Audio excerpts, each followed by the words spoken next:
Welcome to my channel. What's your view? Thanks for the support that I've been getting. Appreciate it very much.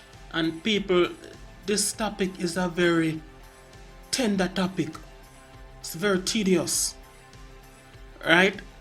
So we have to be very meticulous of how we treat this topic, right? It's a very tender topic.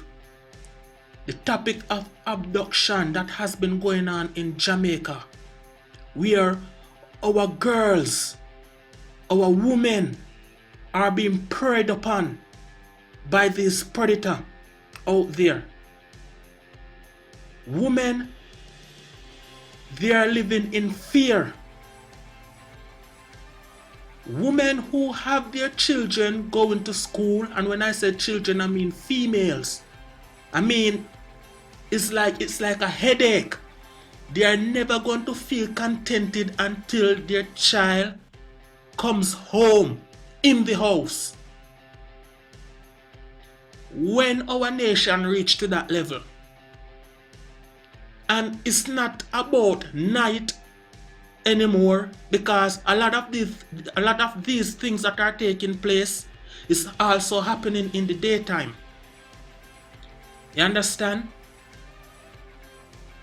You have women that work doing late night shift. They don't have a personal car. They have to take taxi. Some of them take the staff bus, but you have some of them that doesn't live. Some of them that do not live on the main. So when they're out of the staff bus, they still have to take another taxi to reach their home. And you have a lot of people, a lot of men now, they are not original taxi operator. They are not licensed to carry passenger. They are the one who come out at night, and they are the one who are doing this vicious act. Not that you don't have some of these taximen who are legally operating taxi, don't do their stuff, because you have a lot of them are working with criminals. What they do, they take you up, and then they have someone waiting further down the road. They drive off with one female, and then they take up that person who is up to no good. And from there on, all hell broke loose. And these men, they don't care the age, because they're preying upon teenagers, 12, 13, 14, 15. I'm sure most of you people hear the voice note of the female crying for her life. I'm sure most of you people hear the voice note of that criminal in the background talking in a very cruel manner to the lady. I'm sure most of you see the picture of that lady without any head on the street side lying naked, and another lady in the street with something shoved up her vagina. You understand? But question, I'm wondering if these men who are committing such vicious act, I'm wondering if they don't have a mother, a sister, relative that are females, and most importantly, a daughter. Because some of these men in the public, they are like a gentleman. People would never think of them doing such thing. Because guess what? Behind closed door, they're like a hooligan. But in the public eyes, they're like a gentleman. And those are the people that are deceiving the women. What could cause all these atrocities now? Let me think. Is it that these things are happening because sometimes you might have a family member might be in an altercation with a next family member, so they take it up on themselves now to carry out revenge against any member of the family, but mostly on the women, because they know that women are vulnerable? Is it that? But even if you're a person might in some form of argument, it doesn't give you the right to take away his or her child and to commit such cruel act. Right? And another thing now, people can't even confide in the police anymore. Because you have police that are doing the same thing. You have police that are instigating a lot of things. Right? You can't even turn to the church anymore. Because you have pastors that are taking disadvantage of young girls. And if you have a person who's supposed to stand up for something and they're going against it, anything is possible from that person. Right? If you have enough sense, you're not going to try to confide in that person because that person has no moral of what he or she is supposed to be standing up for.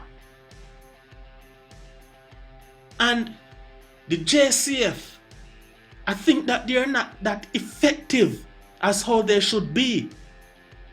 Because if the JCF was as effective as it should, most of these crimes wouldn't take place because people would have think twice.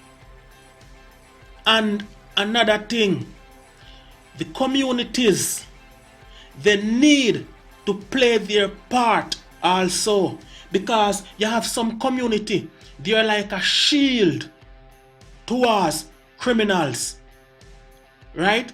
You know that you have some criminals, they're not a terrorist in their own community, but yet the community have that level of knowledge of what the person is doing outside of his or her community. They leave their community to terrorize another community. And when they are being caught, they protect that person. You understand? So not until everyone who take it up on themselves as an individual to fight against what is going on and then become a body, one body, and stand up for justice. Not until that happens before we can have a Jamaica that we all wish to have. Politicians, they are not doing much.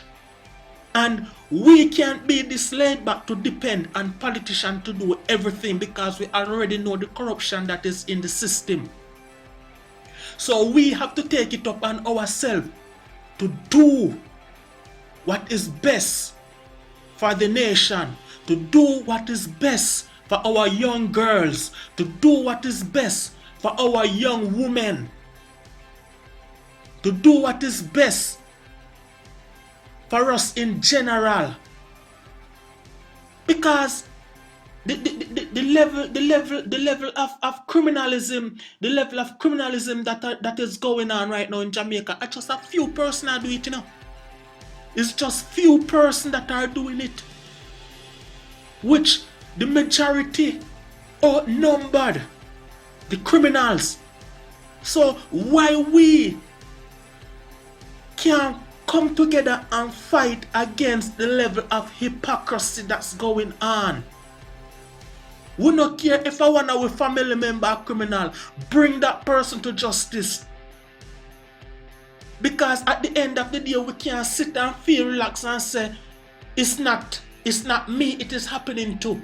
What are you going to do? Wait until it is on your doorstep? Wait until one of your daughter has been kidnapped? Wait until one of your auntie, your female cousin, your sister, your mother? No, we don't want to wait until it's too late. We want up from now. We want to clean up Jamaica. You understand? And that's the thing there.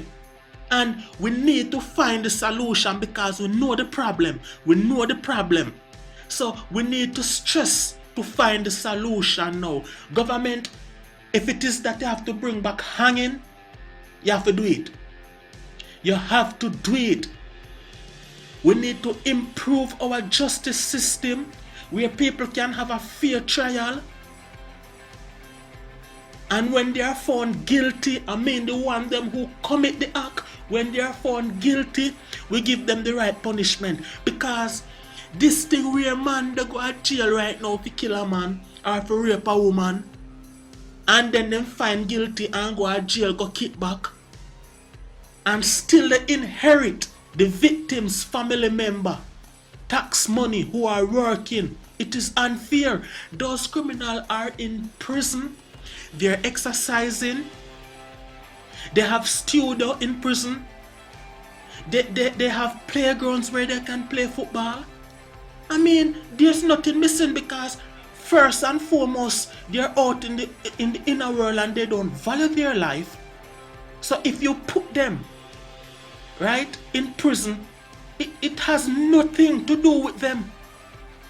Because at the end of the day, when they're out of prison, they get even worse.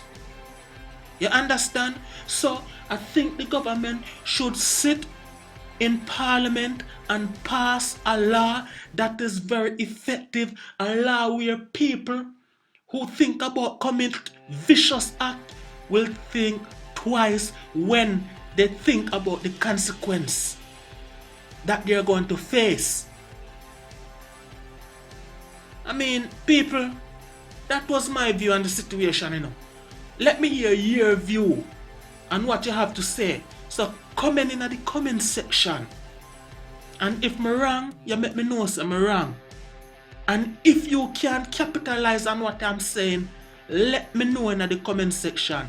Like also, share and subscribe. Don't just press the subscription button, press the bell so you can be notified whenever time a video is uploaded.